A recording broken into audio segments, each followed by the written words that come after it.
Hello बच्चों। तो आज हम लोग इलेक्ट्रोकेमिस्ट्री का सेकेंड लेक्चर देख रहे हैं। Electrochemistry lecture number 2। ये लेक्चर कितना हो बच्चों? सेकेंड। आज हम लोग सेकेंड लेक्चर की बात करते हैं। तो पिछले लेक्चर में जिन जिन लोगों ने देखा होगा उन लोगों को ये समझ आया था कि आखिर इस चैप्टर के अंदर क्या पढ़ना है। जिन लोगों ने नहीं देखा वो कृपया करके पहले पहला लेक्चर देखें, फिर आपको दूसरे लेक्चर की समझ बढ़ेगी।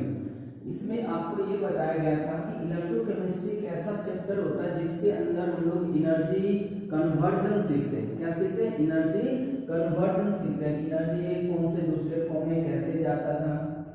और एक ऐसा भी सॉल्यूशन ये सारे सेल होता है जिससे हम लोग क्या करते हैं, किसी भी इलेक्ट्रोलाइटिक सॉल्यूशन का हम लोग क्या करते हैं बच्चों, कंडक्टेंस निकालते हैं, उसका कितना कंडक्टिविटी रहा होगा। तो ये सारा चीज हम लोग फर्स्ट लेक्चर में देख चुके थे और उसमें आपको ये बताया गया था कि इन सारे कन्वर्जन के लिए हमें एक प्रॉपर डिवाइस की जरूरत होती है जिसे हम लोग सेल के नाम से जानते हैं। तो यही सेल आज हम लोग पढ़ेंगे। तो उसमें हम लोग पहला जो पढ़ रहे थे वो था हमारा इलेक्ट्रोकेमिकल सेल। तो अगर आप देखेंगे तो पीछे हम लोग यही चीज डिस्कस करना बाकी रह गया था कि आखिर इलेक्ट्रोकेमिकल सेल कैसे बनाया जाता है। तो आज हम लोग बच्चों यहीं से शुरू कर रहे हैं, कंस्ट्रक्शन ऑफ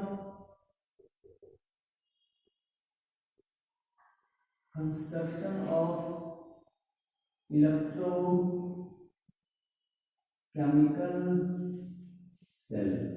इलेक्ट्रोकेमिकल सेल का कंस्ट्रक्शन कैसे किया जाता है, ठीक है, ये हम लोग देखने वाले हैं आज। तो इलेक्ट्रोकेमिकल सेल का कंस्ट्रक्शन के लिए हम लोग ये जाने थे कि आखिर हमें एक इनडायरेक्ट रेडॉक्स रिएक्शन कराने की जरूरत पड़ी थी, ठीक है। तो उसी को व्यू में रखते हुए हम लोग क्या करते हैं, इसका कंस्ट्रक्शन करते हैं। इसके कंस्ट्रक्शन को थोड़ा ध्यान से समझें। इसमें करना क्या होगा बच्चों, यहाँ पे हम लोग दो अलग अलग कंपार्टमेंट लेते हैं। इसमें हम लोग क्या करेंगे, दो अलग अलग कंपार्टमेंट हम लोग यहाँ पे लेंगे, ठीक। अब इसके अंदर हम एक सॉल्यूशन लेंगे। मान लीजिए कंपार्टमेंट हमारा पहला हो गया, इसके अंदर हम एक सॉल्यूशन ले रहे हैं, किसी भी साल का सॉल्यूशन लेना है। अब किस साल का सॉल्यूशन होगा तो अलग अलग होता है। अब जैसे देखिए, हम अगर अभी फिलहाल आपको फॉर एग्जांपल समझाने की कोशिश करें कि हम ये जिंक इलेक्ट्रोड बना रहे हैं। हम कौन सा इलेक्ट्रोड बना रहे हैं बच्चों? जिंक का इलेक्ट्रोड बना रहे हैं। मतलब इस सॉल्यूशन के अंदर अगर हम लोग जिंक रॉड रख रहे हैं, कौन सा रॉड है ये? Zn का रॉड अगर है ये, तो इसमें जो सॉल्यूशन होगा वो क्या होना चाहिए बच्चों? जिंक का ही कोई साल्ट का होना चाहिए। जिंक का ही कोई क्या होना चाहिए? सॉल्युबल साल्ट होना चाहिए।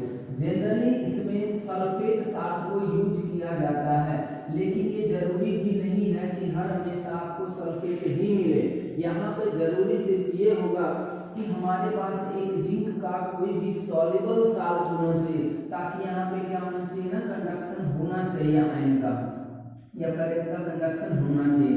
तो ये बात आप ध्यान रखें। एक सिंपल वे की अगर हम बात करें ना, तो जनरली इलेक्ट्रोलाइट के फॉर्म में क्या लिया जाएगा? Zinc sulphate. इसको हम लोग क्या बोलते हैं बच्चों? इलेक्ट्रोलाइट। इसको हम लोग क्या बोलते हैं? इलेक्ट्रोलाइट। और ये जो मेटल का रॉड दिया जाता है ना, इसको बोला जाता है इलेक्ट्रोड। ये सब टर्म है कुछ इस चैप्टर में, वो सारा चीज आपको यहीं से समझ आएगा। और ध्यान से सुनते रहे बात को कि किसको हम लोग क्या बोलते हैं। तो अब ध्यान से देखिए, एक बकेट लिया जाता है, कंटेनर होता है, उसके अंदर एक सॉल्यूशन प्रिपेयर किया जाता है। मान लीजिए हम यहाँ पे जिंक सल्फेट का सॉल्यूशन डालें, तो जिस मेटल का साल्ट डाला जाएगा बच्चों, उसके अंदर वही एलिमेंट का रॉड डाला जाएगा। यहाँ पे हम लोग जिंक का रॉड डाल दिए, ये एक हमारा क्या बन गया पूरा का पूरा इलेक्ट्रोड। और इस इलेक्ट्रोड का नाम क्या होगा? Zinc electrode. इस इलेक्ट्रोड का नाम क्या होगा बच्चों? Zinc electrode. अब सेम तरह से हम एक और कंटेनर बनाएंगे दूसरे मेटल को यूज करके, अब यहाँ पे फिलहाल देखिए तो क्या कर रहे हैं, कॉपर डालना चाह रहे हैं। तो अब खुद बताएं कि इसके अंदर जो सॉल्यूशन लेना होगा इलेक्ट्रोलाइट के फॉर्म में, वो कोई ना कोई कॉपर का ही साल्ट होना चाहिए।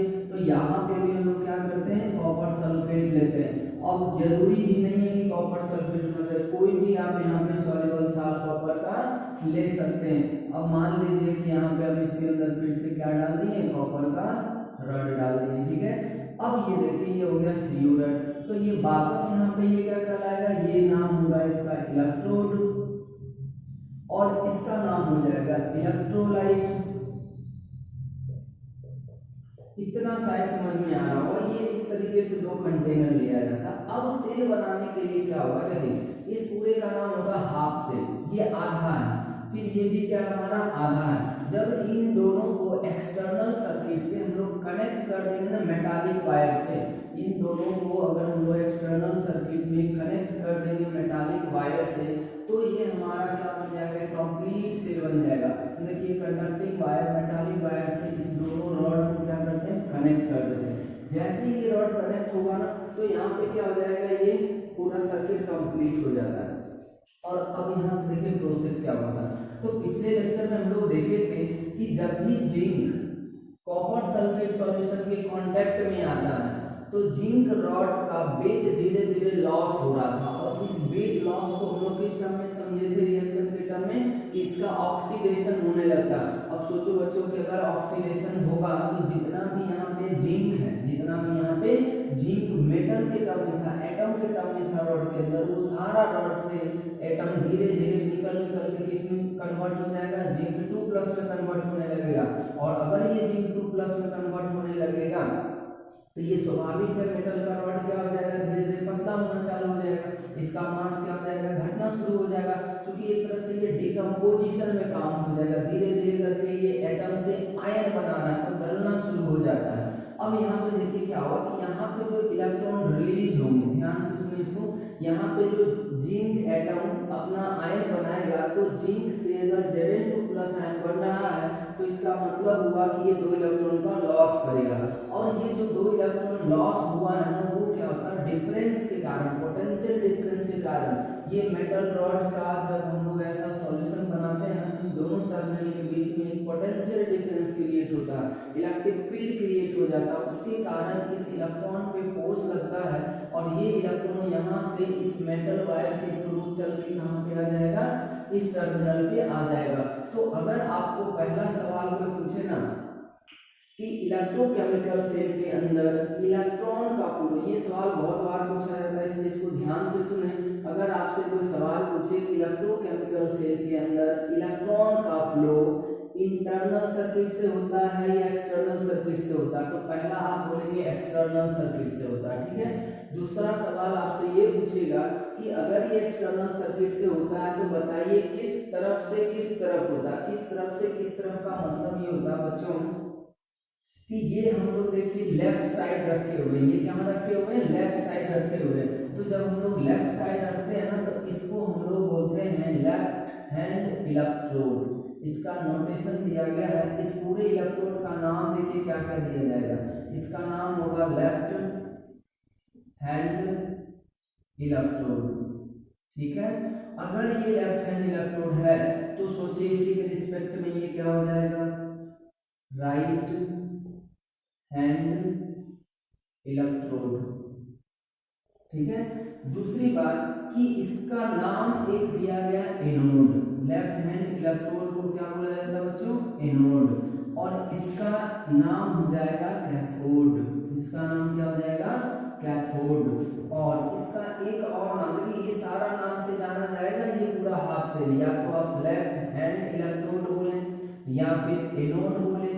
और एनोड का जो रॉड होता है, क्योंकि उसके ऊपर ढेर सारे इलेक्ट्रॉन जमा होने लगते हैं, क्योंकि Zn जो रॉड होता है, जो इस साइड रॉड होता है, उसका धीरे धीरे करके क्या होता है, डिकम्पोजिशन होता है, तो एटम जो है आयन में कन्वर्ट हो रहे हैं, और जब एटम आयन में कन्वर्ट होंगे तो इस रॉड के ऊपर क्या होगा, ढेर सारे इलेक्ट्रॉन जमा होने लगेंगे। अब बताइए जब इलेक्ट्रॉन जमा होगा तो इलेक्ट्रॉन का साइन तो निगेटिव होता है, इसीलिए इसको बोला जाता है नेगेटिव इलेक्ट्रोड। इसका एक और नाम क्या होता है बच्चों, नेगेटिव इलेक्ट्रोड। ऐसे हम लोग जनरली बचपन से ये जानते हैं कि एनोड जब भी कोई बोलता है ना, तो समझते हैं वो पॉजिटिव टर्मिनल है। क्या है वो, पॉजिटिव टर्मिनल है। लेकिन इलेक्ट्रोकेमिकल सेल के अंदर एनोड का जो साइन होगा बच्चों वो क्या होगा, निगेटिव होगा। मतलब इसको हम लोग निगेटिव इंड मानते हैं और इसको हम लोग यहाँ पे पॉजिटिव इंड मानते हैं। ये बात ध्यान रखना है, ठीक है। ये हम लोग इलेक्ट्रोकेमिकल सेल की बात कर रहे हैं, तो इलेक्ट्रोकेमिकल सेल के अंदर एनोड जो होता है वो नेगेटिव टर्मिनल होता है और कैथोड जो होता है वो पॉजिटिव टर्मिनल होता है। और हम लोग जनरली जो पढ़ते हैं वो होता है इलेक्ट्रोलाइटिक सेल। इलेक्ट्रोलाइटिक सेल जो दूसरा पार्ट है उसमें आप पढ़ेंगे ना, तो ये दोनों साइन चेंज हो जाएगा। मतलब वहां पे कैथोड नेगेटिव बन जाता है और एनोड आपका पॉजिटिव बन जाएगा। तो इसीलिए इसका एक और नाम क्या पता बच्चों, नेगेटिव इलेक्ट्रोड। तो जब भी कभी भी नेगेटिव इलेक्ट्रोड की बात हो ना इलेक्ट्रोकेमिकल सेल के अंदर, तो आप समझ जाएं कि वो एनोड की बात कर रहा है।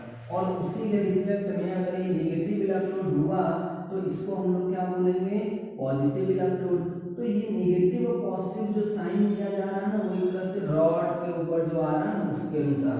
अब कोई कहेगा यहाँ तो नेगेटिव आ गया रॉड के ऊपर, क्योंकि यहाँ रॉड के ऊपर इलेक्ट्रॉन जमा हो रहा है टाइम टू टाइम, लेकिन यहाँ पे क्या होगा, तो यहाँ पे क्या होगा बच्चों कि यहाँ से देखिए क्या होगा कि ये इलेक्ट्रॉन को गेन करेगा, ये इलेक्ट्रॉन को गेन करेगा। तो इलेक्ट्रॉन गेन जो करता है वो सॉल्यूशन में जो कॉपर 2+ आएगा, ध्यान से सुनिए, कॉपर 2+ आयन जो सॉल्यूशन में, ये कहाँ से आया था, तो सॉल्यूशन के अंदर जो आप साल्ट डाले थे उसके अंदर भी तो कॉपर 2+ आयन है। इस सॉल्यूशन में तो ढेर सारे कॉपर 2+ आयन है, ठीक है।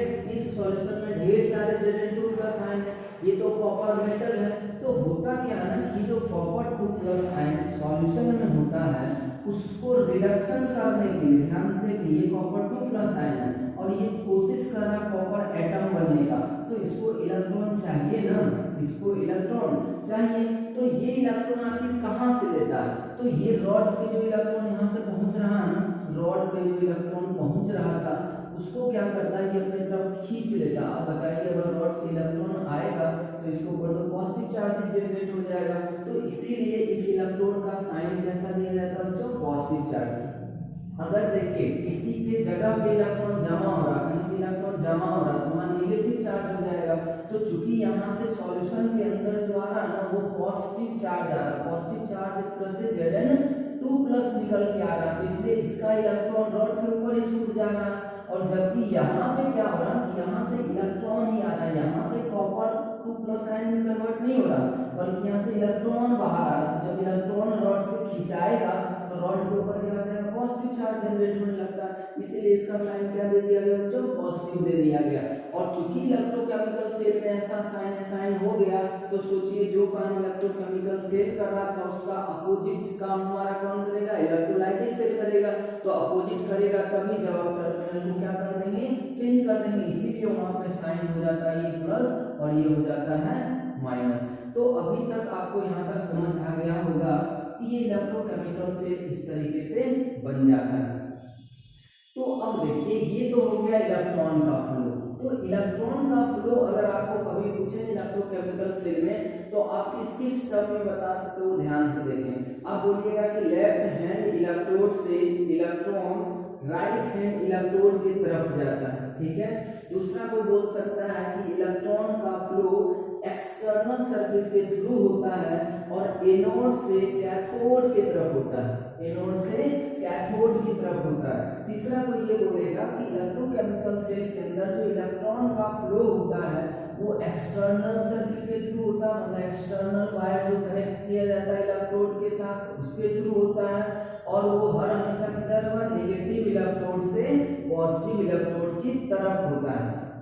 और एक बात आप यहाँ पे याद रख लें कि कौन सा इलेक्ट्रोड पॉजिटिव होगा कौन सा इलेक्ट्रोड नेगेटिव होगा, ये उसके पोटेंशियल के ऊपर डिपेंड करता है। अब ये पोटेंशियल क्या होता है उसको हम आगे क्लियर करेंगे, लेकिन आपको अभी थोड़ा सा ये बात याद रखना है कि अगर आपके सामने दो रॉड दे दिए जाए, मान लीजिए एक दे दिया जिंक और एक दे दिया कॉपर, तो आप कैसे डिसाइड कर पाएंगे कि अगर हम इन दोनों मेटल रॉड को यूज करें एक सेल बनाने में तो जिंक एनोड का काम करेगा और कॉपर जो है कैथोड का काम करेगा। या अगर मान लीजिए आपको कुछ ऐसा दे देता, हमको यहाँ पे कैसे पता चल गया कि जिंक को इधर ही रखना है, लेफ्ट साइड ही रखना, मतलब जिंक को एनोड ही बनाना है और कॉपर को कैथोड ही बनाना है। अब मान लीजिए कोई नॉन मेटल दे दिया आपको, जिंक, ये सॉरी सिल्वर और कॉपर, सिल्वर और कॉपर, और अगर आपसे कोई ये पूछे कि अब बताया जाए कि अगर हम इस दोनों मेटल रॉड को यूज करके एक सेल बनाना चाहते हैं तो इन दोनों में से कौन एनोड होगा, कौन कैथोड होगा, ठीक है। तो इस चीज का सिलेक्शन बहुत इंपॉर्टेंट बन जाता है कि हम मेटल को देख के कैसे पता कर पाएंगे कि कौन एनोड होगा, कौन कैथोड होगा। और ये इसलिए भी जरूरी होता है क्योंकि अगर सिलेक्शन सही से नहीं हुआ कि जिस मेटल को एनोड पे जाना चाहिए था वो कैथोड पे चला गया और जिसको कैथोड पे जाना चाहिए था वो एनोड पे चला गया, तो सेल तो आप बना देंगे लेकिन वो सेल आपका वर्क नहीं करेगा, मतलब करंट प्रोड्यूस नहीं करेगा। और वो इसलिए नहीं करता है क्योंकि सेल के बीच में पोटेंशियल डिफरेंस क्रिएट नहीं हो पाएगा, और जब पोटेंशियल डिफरेंस ही क्रिएट नहीं होगा तो इलेक्ट्रॉन का फ्लो हुआ नहीं, और इलेक्ट्रॉन का जब फ्लो नहीं होगा तो करंट भी नहीं प्रोड्यूस होगा। इसीलिए ये बहुत इंपॉर्टेंट बात है कि किसी मेटल को हम कैसे सेलेक्ट करते हैं कि वो एनोड बनेगा या कैथोड बनेगा। तो एक चीज यहाँ पे ध्यान से देखना, ये बात बहुत इंपॉर्टेंट है कि कैसे हम सेलेक्ट करेंगे, ठीक है। तो वैसा मेटल रॉड, इसके लिए पोटेंशियल डिफाइन होता है, पहले तो ये ध्यान रखेंगे पोटेंशियल, पोटेंशियल का मतलब एक तरह से क्षमता है। अब ये किस चीज का क्षमता होगा वो आगे हम लोग देखेंगे, लेकिन पोटेंशियल का मतलब एक तरह से आपको इसी सेंस में लेना है। तो यहाँ पे देख लीजिए हम लोग लिखेंगे एनोड का, एनोड कौन सा बनेगा, ध्यान से देख लें। एनोड दो तरीके का पोटेंशियल होता है, किसी भी मेटल का दो तरह का क्या है पोटेंशियल है, एक ऑक्सीडाइज होने का और एक रिड्यूस होने का। ऐसा इसलिए हम बोलते हैं ना क्योंकि देखिए जिंक है और जिंक 2+ है, जिंक है और जिंक 2+ है, तो ये मेटल रॉड जो है ना वो ऑक्सीडाइज होकर जिंक 2+ में जाएगा और जिंक 2+ रिड्यूस होकर Zn में आ जाएगा। तो किसी भी मेटल का जो है ना दो तरह का पोटेंशियल डिफाइन होता है, वो सब आगे आएगा। लेकिन अगर हम एनोड की बात करें कि एनोड हम किस मेटल रॉड को बनाएंगे तो दो तरह का पोटेंशियल होता है, एक का नाम होता है SRP, इसका पूरा नाम होता है स्टैंडर्ड रिडक्शन पोटेंशियल, और एक जो होता है इलेक्ट्रोड होता है SOP, एक होता है रिडक्शन पोटेंशियल, एक होता है ऑक्सीडेशन पोटेंशियल। ये स्टैंडर्ड क्यों लगाया जा रहा है वो सब के बारे में हम आगे पढ़ेंगे। फिलहाल आप अभी डायरेक्टली इतना याद रखें कि जिस मेटल का रिडक्शन पोटेंशियल लो होना चाहिए, क्या होना चाहिए, लो होना चाहिए, और SOP क्या होना चाहिए, हाई होना चाहिए। उसी तरीके से अगर हम बात करें कैथोड की, अगर हम बात करें कैथोड की तो कैथोड का जो SRP होना चाहिए, SRP मतलब स्टैंडर्ड रिडक्शन पोटेंशियल, ये आगे हम लोग समझ लेंगे कि वो क्या होता है। ये वैल्यू हाई होनी चाहिए, और SOP अगर आप कंपैरिजन करते हैं तो ये वैल्यू लो होनी चाहिए, ठीक है। अब इसी दोनों पॉइंट से हम लोग पकड़ पाएंगे कि हमारा कौन सा इलेक्ट्रोड, हमारा कौन सा इलेक्ट्रोड एनोड का काम करेगा और कौन सा इलेक्ट्रोड कैथोड का काम करेगा। इतना सबको समझ में आ रही है क्या? अब इसके आगे देखिए क्या होगा कि सेल हमारा कंप्लीट बना नहीं। आप अगर इतना बना कर सोचेंगे कि हमारा सेल वर्क करने लगे तो वो वर्क तो जरूर करेगा, सेल वर्क जरूर करेगा, मतलब यहाँ करंट जरूर प्रोड्यूस होगा, ठीक है। लेकिन ये बहुत टाइम तक आपका सेल नहीं चलेगा, कुछ समय के लिए करंट प्रोड्यूस करेगा और फिर वापस ये सैचुरेशन पॉइंट पे आ जाएगा, मतलब करंट प्रोड्यूस करना बंद कर देगा।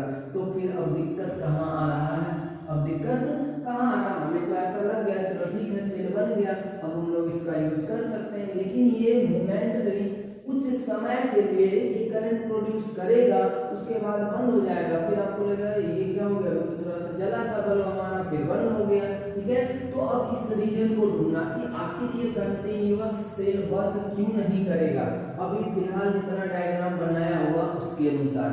हाँ, एक चीज और अब देखें कि अगर ये इलेक्ट्रॉन का फ्लो एनोड से कैथोड की तरफ हो गया तो अब बताएं करंट का फ्लो हर हमेशा नेगेटिव चार्ज के अपोजिट होता है, तो करंट का फ्लो देख लीजिए ऐसा हो जाएगा। तो ये दो पॉइंट बहुत पूछे जाते हैं इलेक्ट्रोकेमिकल सेल के अंदर कि इलेक्ट्रॉन का फ्लो किधर से किधर होता है और करंट का फ्लो किधर से किधर होता है, और ये हर हमेशा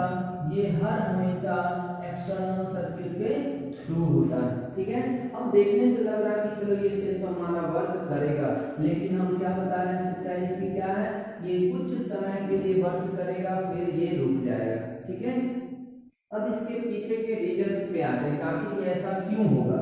ठीक है, तो अब इसमें समझने से पहले हम थोड़ा इसकी और चर्चा कर लें, क्योंकि ये बहुत इंपॉर्टेंट है, एनोड और कैथोड। अब देखिए यहाँ पर हम दो चीज देखें, एक है एसआरपी, एक है एसओपी। अभी बस आप नाम जानिए क्या होता है, कैसे निकलेगा, ये सब आगे हम लोग देखेंगे। फिलहाल आपको बस ध्यान रखना है कि कोई भी मेटल जो होता है ना, कोई भी मेटल, ठीक है, उसका दो वैल्यू दिया हुआ रहता है। उसका क्या दिया रहता है, दो वैल्यू दिया रहेगा, एक एसआरपी दिया हुआ रहता है और एक एसओपी दिया हुआ रहता है। ठीक है, मान लीजिए ऐसा होता है, एक मेटल है, उसके लिए हर हमेशा दो तरह का पोटेंशियल डिफाइन होगा। एक पोटेंशियल का नाम एसआरपी होगा और दूसरे पोटेंशियल का नाम एसओपी होगा। एसआरपी का पूरा नाम होता है स्टैंडर्ड रिडक्शन पोटेंशियल और एसओपी का नाम होता है स्टैंडर्ड ऑक्सीडेशन पोटेंशियल। अब मान लीजिए जैसे कि हमारे पास दो मेटल आ गए, हम अभी एग्जांपल से आपको समझा रहे हैं, चलिए यहाँ पे लिखते हैं। दो मेटल है, एक सिल्वर है, एक कॉपर है। मान लीजिए सिल्वर और कॉपर हमारे सामने आ गया, कहा क्या कि सिल्वर और कॉपर रॉड को यूज करके हमको एक इलेक्ट्रोकेमिकल सेल बनाना है। ठीक है, जो एक प्रॉपर ढंग से वर्क भी करे। तो बताइए कि इसको पॉजिटिव टर्मिनल बनाएं या इसको पॉजिटिव टर्मिनल बनाएं। मतलब की बात यह है कि इसको कैथोड बनाएं या इसको कैथोड बनाएं। अगर कोई एक सेलेक्ट हो गया सही वे में कि एनोड यही होगा, तो स्वाभाविक है कि दूसरा कैथोड होगा। तो हमें किसी एक के बारे में कंफर्म पता कर लेना है कि कौन एनोड बनेगा, कौन कैथोड बनेगा। तो जैसे ये मेटल रॉड आया ना, तो ये देख के नहीं बताया जा सकता है कि कौन एनोड होगा, कौन कैथोड होगा। ये तब हम बता सकते हैं देख के, जब इस मेटल रॉड का पोटेंशियल दिया हुआ रहे।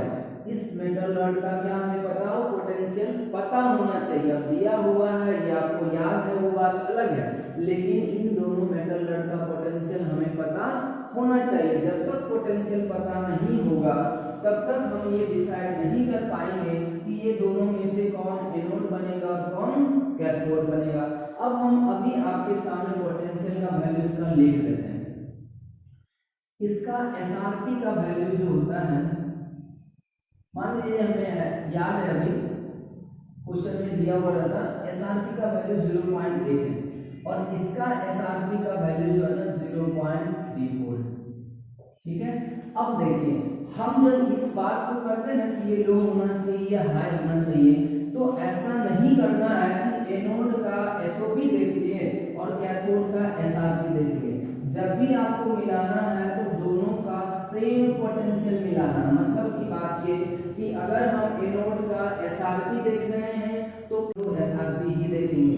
अगर हम किसी एक इलेक्ट्रोड का एसओपी देखे हैं तो दूसरे इलेक्ट्रोड का भी एसओपी ही देखना। मतलब दोनों सेम टाइप के पोटेंशियल को कंपेयर करना है। तो अगर हम मान लीजिए पहली बात करते हैं कि दो मेटल का अगर हमें एसआरपी पता है, क्या है, एसआरपी पता है, तो हम ये देखेंगे कि जिस मेटल का एसआरपी का वैल्यू लो होगा उसको एनोड बनाएंगे और जिस मेटल का एसआरपी का वैल्यू हाई होगा उसको हम कैथोड बना देंगे। तो आप खुद से बताएं कि ये है 0.80 और ये है 0.34। इन दोनों वैल्यू में आपको ज्यादा कौन वैल्यू लग रहा है, कॉपर वाला वैल्यू ज्यादा है या सिल्वर वाला वैल्यू ज्यादा है? तो यहाँ से पता चल रहा कि सिल्वर वाला वैल्यू ज्यादा है। इसीलिए जब हम इस दोनों मेटल के रॉड को यूज करके एक सेल बनाएंगे तो हमें ध्यान रखना होगा कि मेटल रॉड जो है ना सिल्वर का, वो राइट साइड रखना होगा सेल में और ये वाली जो चीज है वो लेफ्ट साइड रखना होगा। मतलब की बात ये कि ये कॉपर होगा एनोड और ये सिल्वर होगा कैथोड। ये बात समझ में आ रही है? तो इस तरीके से हम लोग क्या करते हैं, सेलेक्ट करते हैं। अब बात आता है क्या कि अगर मान लीजिए एसआरपी नहीं दिया हुआ हो, क्या नहीं दिया हुआ हो, एसआरपी नहीं दिया हुआ, क्योंकि देखिए एक मेटल के लिए जब दोनों चीज डिफाइन होता है तो कोई जरूरी तो नहीं है हर हमेशा आपको एक ही दे, कोई भी दे सकता है। तो अगर मान लीजिए इसका एसआरपी दिया हुआ रहता और इसका SOP दिया हुआ रहता तो ये ऐसा हो जाएगा। अब एक चीज आप ध्यान दिए होंगे कि जब हम इसका SRP लिखे थे तो 0.34 लिख दिए और SOP लिखे तो -0.34 लिख दिए। इससे ये पता चलता है कि इलेक्ट्रोड का सेम इलेक्ट्रोड की अगर हम बात करें तो सेम इलेक्ट्रोड का SOP और SRP दोनों का वैल्यू सेम ही होता है, बस मैग्नीट्यूड में फर्क होता है। अगर किसी भी इलेक्ट्रोड का SOP निगेटिव है तो उसका SRP पॉजिटिव होगा उसी वैल्यू के साथ, ठीक है। अगर मान लीजिए इसका SRP आपको पता है और आपसे कोई पूछ दे SOP का वैल्यू पता है तो हम तुरंत बता सकते हैं। इसके लिए नहीं सोचना कि ये तो कुछ अलग वैल्यू होगा, कुछ अलग वैल्यू नहीं होगा, बस वो पॉजिटिव था तो ये माइनस हो जाएगा, ठीक है। अब देखिए अगर हम दोनों का SOP को कंपेयर करते तो भी देखिए वही रिजल्ट आएगा। अब बताइए ये वाली वैल्यू ज्यादा है या ये वाली वैल्यू ज्यादा है, पूरा निगेटिव के साथ ही कंपेयर करना, क्योंकि ये एक वैल्यू होता है, न्यूमेरिकल वैल्यू है। तो -0.8 को आप ज्यादा बोलेंगे या -0.34 को आप ज्यादा बोलेंगे। तो इतना सबको पता है कि अगर मैग्नीट्यूड कम हो उसमें निगेटिव लग जाए वो ज्यादा हो जाता है। तो अब देखिए SOP ज्यादा है, SOP ज्यादा है तो वो क्या बनेगा, एनोड बनेगा। SOP कम है तो वो क्या बनेगा, कैथोड बनेगा। तो SRP कंपैरिजन में भी यही चीज पता चला, SOP कंपैरिजन में भी यही पता चला। इसलिए ऐसा कभी नहीं करना है कि एक का SRP और दूसरे का SOP कंपेयर करें, नहीं करना है तो दोनों का SRP कंपेयर किया जाएगा या दोनों का SOP कंपेयर किया जाएगा। और कैसे कन्वर्ट करना ये भी आपको समझ में आ गया होगा कि अगर किसी का SRP दिया किसी का SOP दिया हुआ तो हम या तो SRP को SOP में कन्वर्ट कर देंगे या SOP को SRP में पहले कन्वर्ट कर देंगे, बस साइन को चेंज कर देना, उसके बाद कंपेयर करके हम लोग ये डिसाइड कर लेंगे। तो ये यहाँ तक कंप्लीट डिस्कशन हो गया सिलेक्शन का कि हम इलेक्ट्रोड का सिलेक्शन एनोड और कैथोड के टर्म में कैसे करते हैं। अब बात आएगा कि हम जो आपको बता रहे थे ये सेल जितना आप अभी बनाए हैं फिलहाल इतना ये प्रॉपर वर्क नहीं करेगा, कुछ समय के लिए जरूर करंट प्रोड्यूस करेगा फिर ये आगे रुक जाएगा, ठीक है। करंट प्रोड्यूस करना क्या हो जाएगा, बंद कर देगा। अब ये समझना कि आखिर ये ऐसा क्यों हो रहा है और अगर ऐसा हो रहा है तो इसको हम लोग हटा कैसे सकते हैं, इस डिफिकल्टी को दूर कैसे कर सकते हैं। अब देखिए दिक्कत ना पहले दिक्कत समझते हैं तब हम लोग फिर आगे उसका सॉल्यूशन करेंगे, उसका ट्रीटमेंट करेंगे, उस खामी को दूर करने की कोशिश करेंगे। दिक्कत यहाँ पे ये हो रहा है कि अगर हम बात इनिशियली करें, ध्यान से सुनिए इसको, अगर हम बात इनिशियली करें तो इस सॉल्यूशन के लिए देखें, इस सॉल्यूशन में क्या था आपका ZnSO4 था, इस सॉल्यूशन में क्या डाला हुआ है ZnSO4 डाला हुआ। तो अगर ZnSO4 डाला हुआ है इसका मतलब है कि यहाँ पे जिंक 2+ आयन है और यहाँ पे क्या है SO4 2- आयन है। पहली बात ये सबको समझ में आनी चाहिए कि इस सॉल्यूशन की अगर हम बात करें तो इस सॉल्यूशन के अंदर इनिशियली जिंक 2+ और SO4 2- आयन होगा, ढेर सारे होंगे। जब ये रिएक्शन अभी हमारे सर्किट को हम लोग ब्रेक कर दिए हैं, यहाँ पे ध्यान से देखिए सर्किट अभी क्या है ब्रेक किया हुआ, अभी मेटालिक कंडक्टर नहीं जोड़ा गया है। तो इसके अंदर इस सॉल्यूशन में जिंक 2+ और SO4 2- आयन होगा। कहां से आ रहा होगा जिंक 2+ आयन, ZnSO4 जो पानी के अंदर हम लोग साल्ट डिसॉल्व किए थे, जितना मोल डिसॉल्व किया जाएगा उसके अनुसार इस सॉल्यूशन का कंसंट्रेशन वगैरह होगा। तो सब हम आगे डिस्कस करेंगे। फिलहाल इतना हमें कोई बताए कि क्या हम ऐसा लिख सकते हैं क्या कि इनिशियली सिचुएशन ये रहा होगा कि जिंक 2+ आयन का जो कंसंट्रेशन होगा और SO4 2- आयन का जो कंसंट्रेशन होगा ये दोनों बराबर रहा होगा। क्यों बराबर रहा होगा, क्योंकि अगर आप कहते हैं कि इस सॉल्यूशन का कंसंट्रेशन 2m है, अगर कोई कहता है कि इस पूरे सॉल्यूशन का कंसंट्रेशन 2m है तो बताओ जिंक 2+ आयन का कंसंट्रेशन कितना होगा, तो भी आप 2m ही बोलेंगे। और SO4 आयन का कंसंट्रेशन अगर आपसे कोई पूछे तो भी आप क्या बोलेंगे 2m ही बोलेंगे। क्योंकि देखिए अगर ZnSO4 को ब्रेक किया जाएगा ना तो इसका 1 मोल के टूटने से 1 मोल ही जिंक आएगा। अगर इसको SO4 2- के टर्म में देखें कि अगर ये 1 मोल टूटेगा तो 1 मोल ही आएगा। तो अगर इसका 2 मोल डाला गया इस पानी के अंदर 1 लीटर में, तो 1 लीटर में जिंक 2 प्लस आयन भी 2 ही बना होगा और SO4 2 माइनस आयन भी 2 ही बना होगा। तो इसीलिए हम ये बात कह रहे हैं कि शुरुआती दौर में जब सर्किट कंप्लीट नहीं किया गया है, सर्किट को नहीं कनेक्ट किया गया है, तो उस समय जिंक 2 प्लस आयन और SO4 2 माइनस आयन का कंसंट्रेशन बराबर रहा होगा। मतलब पॉजिटिव चार्ज जितना है, पॉजिटिवली चार्ज बराबर क्या है, नेगेटिवली चार्ज, नेगेटिवली चार्ज। इसका मतलब ये समझ आ रहा है कि इनिशियली सॉल्यूशन हमारा क्या है, इलेक्ट्रिकली न्यूट्रल है। इसका मतलब सॉल्यूशन जो है इनिशियली, ये सब इनिशियल बात हो रही है, सॉल्यूशन क्या है, न्यूट्रल है। सॉल्यूशन क्या है, न्यूट्रल है। अब समझ आ रहा है ये न्यूट्रल सॉल्यूशन से क्या मतलब। सिमिलरली हम यहाँ पे भी अगर बात करें इनिशियली, तो आपको यही दिख रहा होगा इनिशियली आपको। लेकिन ये सारा चीज तो बस समझने के लिए है कि आखिर क्यों एक चीज और इसमें ऐड करना होता है, तब जाके सर्किट ये पूरा कंप्लीट माना जाता है और सेल ये पूरा वर्क करता है। उसका नाम होता है साल्ट ब्रिज। तो ये जितना भी चीज आपको समझाया जा रहा है अभी, वो साल्ट ब्रिज लाने के पर्पस को समझाया जा रहा है कि आखिर इतना से ही हमारा सेल क्यों नहीं काम कर रहा था, साल्ट ब्रिज एक्स्ट्रा इसमें क्यों ऐड करना पड़ता है, ये क्यों जोड़ना पड़ता है। ठीक है, तो इनिशियली हम यहाँ पे भी सेम चीज बोलेंगे कि इस सॉल्यूशन के अंदर जितना कॉपर 2 प्लस आयन होगा उतना ही SO4 2 माइनस आयन रहा होगा। देख लीजिए कॉपर सल्फेट का भी कंपोजिशन उसी तरह से है। इसका मतलब पॉजिटिव चार्ज बराबर क्या हो गया, नेगेटिव चार्ज। इसका मतलब वापस सॉल्यूशन हमारा क्या है, न्यूट्रल है। सॉल्यूशन क्या है, न्यूट्रल है। ठीक है, यहाँ तक तो बात समझ में आ गई। अब दिक्कत कहाँ होगा, अब दिक्कत ये होता है कि जैसे ही हम सर्किट कंप्लीट करते हैं, जैसे ही हम सर्किट को कंप्लीट किए तो रिएक्शन स्टार्ट हो गया। और जब रिएक्शन स्टार्ट होगा तो अब सोचना है कि ये जो जिंक है, ये जो जिंक है ये किसमें टूट रहा था, यहाँ पे जिंक जो है ये किसमें कन्वर्ट हो रहा था, जिंक 2 प्लस आयन में। अब बताया जाए कि अगर रिएक्शन स्टार्ट होने से पहले देखिए जिंक 2 प्लस और SO4 2 माइनस बराबर था, मतलब इस सॉल्यूशन में जितना पॉजिटिव चार्ज था उतना ही नेगेटिव चार्ज था। लेकिन जैसे ही रिएक्शन स्टार्ट हुआ कि ये जो जिंक मेटल था ना सबका सब, वो धीरे धीरे टूटने लगा जिंक 2 प्लस आयन में। और जिंक 2 प्लस आयन आ कहाँ, सॉल्यूशन में आ रहा। तो बताइए कि कुछ समय के बाद, सर्किट कंप्लीशन के बाद, ये जिंक 2 प्लस आयन का कंसंट्रेशन पहले से बढ़ जाएगा।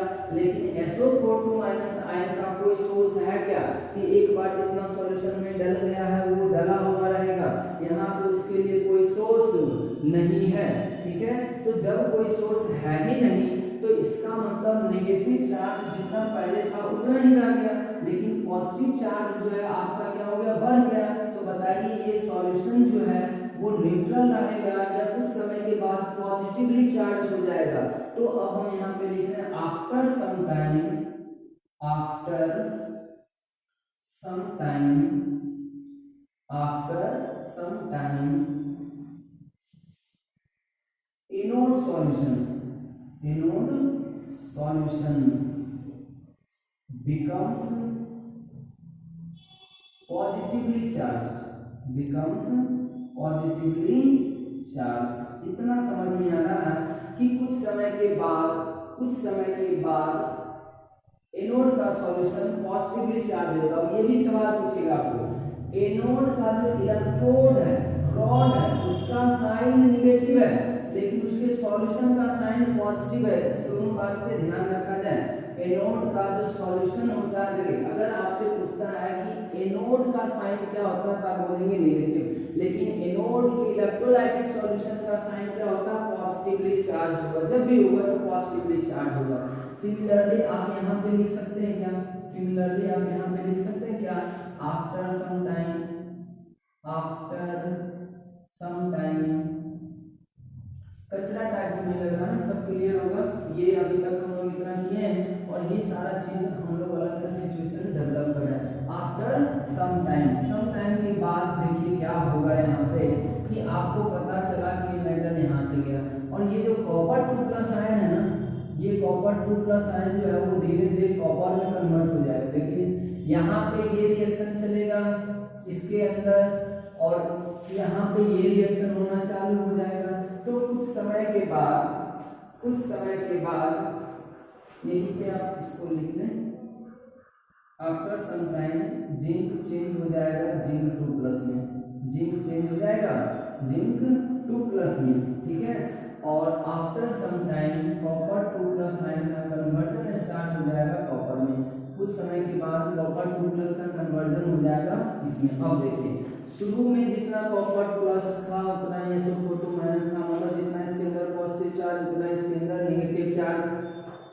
जैसे अब सर्किट कंप्लीट करेंगे कॉपर कुछ यहाँ से डिपॉजिट हो जाएगा, तो पॉजिटिव चार्ज सॉल्यूशन से गायब हो गया, नेगेटिव चार्ज उसके रिलेटिवली बढ़ जाएगा, तो इसका मतलब सॉल्यूशन क्या हो जाएगा, सॉल्यूशन इज नेगेटिवली चार्ज,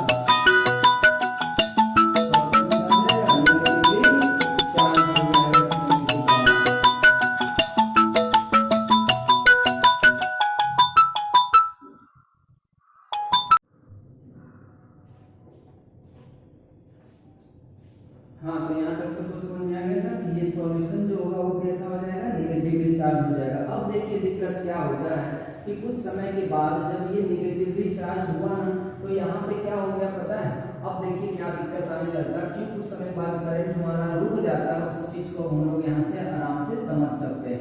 जैसे ही आप यहाँ से देखिए जाना चाहेगा इलेक्ट्रॉन, तो ये सॉल्यूशन कुछ समय के बाद कैसा हो चुका है बच्चों, पॉजिटिवली चार्ज हो चुका है। ये सॉल्यूशन कैसा हो जाएगा कुछ समय के बाद, पॉजिटिव चार्ज हो जाएगा, और ये सॉल्यूशन कुछ समय के बाद कैसा हो जाएगा, नेगेटिवली चार्ज हो जाएगा जैसे सर्किट कंप्लीट करेंगे। तो जब जिंक 2+ का ऑक्सीडेशन होता है लगातार, तो सॉल्यूशन में धीरे धीरे पॉजिटिव चार्ज बढ़ जाएगा, और जब सॉल्यूशन में आपका पॉजिटिव चार्ज बढ़ जाएगा तो रॉड पे जो इलेक्ट्रॉन है वो तो निगेटिव है, तो ये निगेटिव और ये पॉजिटिव एक दूसरे को अट्रैक्ट करते हैं, मतलब इलेक्ट्रॉन का जो रॉड पे इलेक्ट्रॉन है ना उसको वो उधर मूव करने देगा ही नहीं। ये पॉजिटिव चार्ज जो सॉल्यूशन का है वो रॉड के इलेक्ट्रॉन को क्या करेगा, होल्ड करके रखना चाहेगा। क्या करना चाहेगा, ये होल्ड करके रखना चाहेगा। तो यहाँ से इलेक्ट्रॉन का फ्लो धीरे धीरे करके क्या हो जाएगा, घटता चला जाएगा। इसीलिए हम बता रहे थे आपको कि जब अभी इतना डायग्राम जो बनाया गया है ये डायग्राम इनकम्प्लीट अभी है, इसमें एक चीज और जोड़ना होता तब जाके से हमारा प्रॉपर ढंग से वर्क कर पाता है समय से। तो यहाँ से क्या होता है, इलेक्ट्रॉन इस तरफ जाना ही बंद कर देगा। बताइए जब इलेक्ट्रॉन का फ्लो ही नहीं होगा तो इस वायर में करंट भी कैसे डेवलप होगा।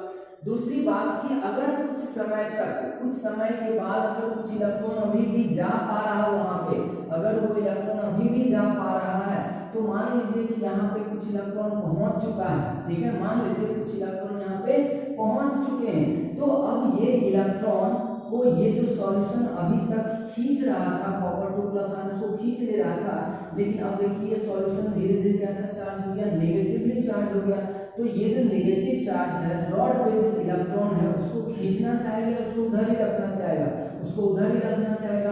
और आपको पता है कि जब तक ये पूरा प्रोसेस कंप्लीट नहीं होता है लॉस और गेन का, तब तक हीट रिलीज नहीं होगा, पूरा कंप्लीट रिएक्शन होता तभी हो पाएगा। तो अब देखिए कि ये तो दिक्कत है कि यहाँ से इलेक्ट्रॉन जा ही नहीं पा रहा, और बाई द वे कुछ इलेक्ट्रॉन वहां पे अगर चल भी गया तो वो सॉल्यूशन के थ्रू गेन नहीं हो पा रहा, तो पूरा प्रोसेस तो हो नहीं रहा। इसीलिए कुछ समय तक चलेगा, कुछ समय तक ये कहानी चलेगा, लेकिन कुछ समय के बाद ये इतना ज्यादा पॉजिटिव हो जाएगा कि यहाँ से इलेक्ट्रॉन का फ्लो ही रोक देगा, और ये इतना ज्यादा नेगेटिव हो जाएगा कि ये इलेक्ट्रॉन को एक्सेप्ट करना ही बंद कर देगा, ये इलेक्ट्रॉन को एक्सेप्ट करना ही बंद कर देगा। तो इसमें दिक्कत आपको समझ में आ रही होगी कि अगर हमको सेल को काम करवाना है, अगर इस वायर से लगातार करंट को फ्लो करवाना है, तो इस वायर में लगातार इलेक्ट्रॉन का फ्लो होते रहना चाहिए, और इलेक्ट्रॉन का फ्लो तभी तक हो पाएगा, इलेक्ट्रॉन का फ्लो तभी तक हो पाएगा जब ये सॉल्यूशन और ये सॉल्यूशन क्या हो, न्यूट्रल होना चाहिए। ये दोनों सॉल्यूशन क्या होना चाहिए, न्यूट्रल होना चाहिए। और न्यूट्रल रहेगा तभी जब ऑक्सीडेशन के बाद जो पॉजिटिव चार्ज जनरेट हो रहा है और रिडक्शन के बाद जो यहाँ पे नेगेटिव चार्ज जनरेट हो रहा है, ठीक है, उन दोनों को एक साथ कोई क्या करे, साइड से बैलेंस कर दे। अब इसी पर्पस के लिए इस दोनों साल के कंपार्टमेंट को एक इंस्ट्रूमेंट के थ्रू जोड़ा गया है, ठीक है। अब यहाँ से देखिए सर्किट कंप्लीट होगा तो जाके इंटरनली क्या किया जाता है, एक्सटर्नली ये दोनों वायर को कनेक्ट किया गया, एक्सटर्नली ये दोनों टर्मिनल को कनेक्ट किया जाता है, और इंटरनली इस दोनों कंपार्टमेंट को जोड़ा जाता है, ठीक है। इस तरीके का एक शेप का ट्यूब होता है, इसको हम लोग इन्वर्टेड यू शेप का ट्यूब बोलते हैं, और इसके अंदर इनर्ट इलेक्ट्रोड डाला जाता है। किस तरह का इलेक्ट्रोड डाला जाता है? इनर्ट इलेक्ट्रोड, ये इलेक्ट्रोलाइट डाला जाएगा, इनर्ट इलेक्ट्रोलाइट, इलेक्ट्रोलाइट। जैसा कि आप एग्जांपल के तौर पे अभी फिलहाल KCl ले लें, अभी क्या ले लें? KCl ले लें। ये सेमी लिक्विड के फॉर्म में होता है। KCl में क्या है कि प्लस और Cl माइनस है। ये इस तरीके से एक बना हुआ है, ये ऑटोमेटिक सिस्टम होता है कि अब ये क्या काम करता है, इसका नाम होता है साल्ट ब्रिज। इसका नाम क्या है? Salt bridge. इस सिस्टम का नाम दिया गया है साल्ट ब्रिज।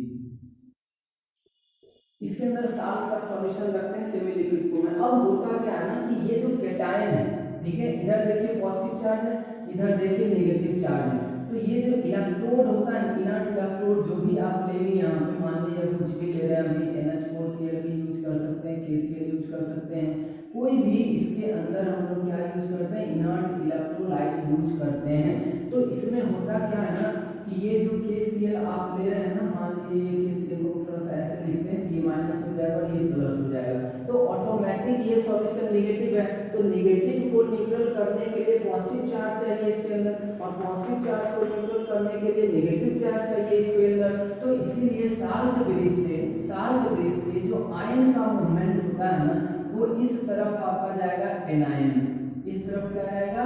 एनायन। और साल्ट ब्रिज का जो कैटायन होगा वो किसकी तरफ जाएगा?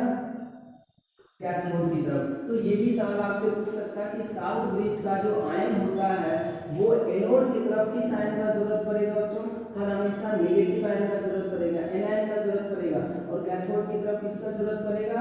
कैटायन का जरूरत पड़ेगा। इसलिए जो भी यहाँ पे साल्ट रखा जाता है ना, वो टाइम टू टाइम क्या होता है, जैसे चार्ज क्रिएट होता है, ये अपने आप ऑटोमेटिकली इस दोनों सॉल्यूशन के अंदर क्या हो जाएगा? ड्रॉप हो जाएगा, और ड्रॉप होने से क्या होता है? ये इलेक्ट्रिकली दोनों आपस न्यूट्रल बन गया, तो इलेक्ट्रिकली जब न्यूट्रल बन गया तो इस इलेक्ट्रॉन को यहाँ पे जाने से कोई नहीं रोक सकता, और ये भी न्यूट्रल है, इसको एक्सेप्टेंस में भी क्या होगा? आसानी होगा। तो ये जाके पूरा हमारा क्या हो गया? सेल कंप्लीट हो गया। तो मेन फंक्शन हमारा साल्ट ब्रिज का होता है, और ये आपको समझ आ गया होगा कि साल्ट ब्रिज का इंपॉर्टेंस क्या है। विदाउट साल्ट ब्रिज आप इलेक्ट्रोकेमिकल सेल को वर्क नहीं करा सकते। वो वर्क जरूर करेगा, लेकिन कुछ टाइम तक के लिए ही करेगा, और कुछ समय के बाद सेल वर्क करना बंद कर देता है। वर्क करना बंद करने का पर्पस आपको साइड में लिखा हुआ, इनिशियली ऐसा होगा, इनिशियली ऐसा होगा, जैसे सर्किट कंप्लीट होगा यहाँ पे पॉजिटिव चार्ज सॉल्यूशन में बढ़ने लगेगा, यहाँ पे नेगेटिव चार्ज सॉल्यूशन में बढ़ने लगता है, और जैसे सॉल्यूशन नेगेटिवली पॉजिटिवली चार्ज हुआ तो सेल धीरे धीरे वर्क करना बंद कर देगा। क्यों? क्योंकि जो नेगेटिव चार्ज इलेक्ट्रॉन है उसको वायर की तरफ मूव करने में दिक्कत होगा, और यहाँ जो इलेक्ट्रॉन आएगा उसको एक्सेप्ट करने में दिक्कत होगा, तो ये पूरा काम ही क्या हो जाएगा बच्चों? रुक जाएगा। और इसीलिए हम लोग कहते हैं कि विदाउट साल्ट ब्रिज इलेक्ट्रोकेमिकल से काम नहीं कर सकता। तो साल्ट ब्रिज का फंक्शन सबको समझ में आ गया क्या ये काम करता है?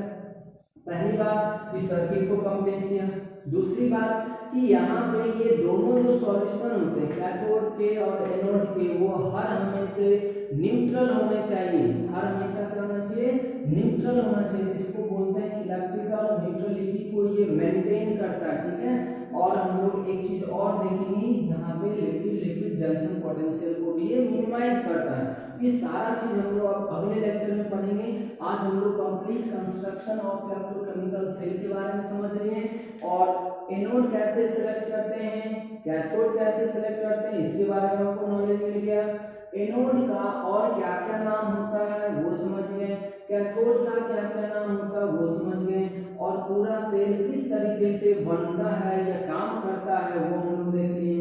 इलेक्ट्रॉन का फ्लो किधर से किधर होगा, करंट का फ्लो किधर से किधर होगा, ये सब चीज आप ध्यान से याद रख सकते हैं। तो कंस्ट्रक्शन से इसी तरह का सवाल आएंगे, और आगे हम लोग अगला जो होगा हमारा वो साल्ट ब्रिज होगा, कि साल्ट ब्रिज क्यों लगाना पड़ा, ठीक है, साल्ट ब्रिज का क्या फंक्शन होता है, और ये जो इलेक्ट्रोलाइट आप साल्ट ब्रिज में यूज करेंगे, क्या यहाँ पे कोई भी साल्ट यूज किया जा सकता है, या उस साल्ट में कुछ स्पेसिफिक प्रॉपर्टीज होनी चाहिए। तो ये सारा चीज हम लोग अब लेक्चर नंबर 3 में करेंगे, ठीक है। तो आप यहाँ तक इसको नोट कर लें या स्क्रीनशॉट ले लें। ये पूरा हमारा कंस्ट्रक्शन था।